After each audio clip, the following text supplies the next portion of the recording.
Think about the version of you that everyone knows. The funny one, the easygoing one, the one who's always fine, always got it handled, always the last to ask for help and the first to offer it.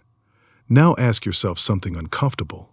How much of that did you actually choose? Because a lot of personality isn't built in calm rooms. It's built in survival. The funny kid was often the kid who learned that laughter could de-escalate a room before it got worse. The easygoing one was often the one who learned that having needs was inconvenient for someone, so they quietly stopped having them. The independent one, the one who doesn't need anybody, that's rarely confidence. That's usually a kid who asked for help once, didn't get it, and never asked again. We don't call it a coping mechanism when we're living inside it. We call it just who I am. But traits and defenses can look identical from the outside.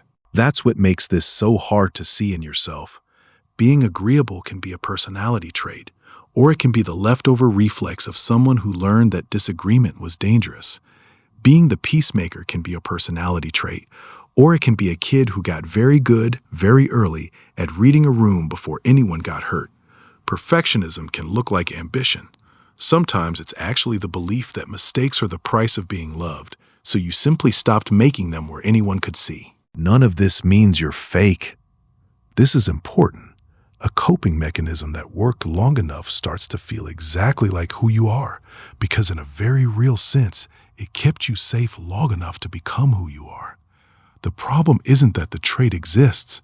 The problem is when it never gets reevaluated, because the room you built it in is probably gone.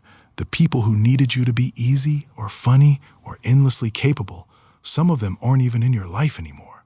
But the trait stayed, still running, still protecting you from a threat that isn't in the room.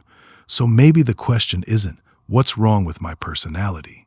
Maybe it's, which parts of me are actually mine, and which parts were built by someone who needed to survive something I don't have to survive anymore?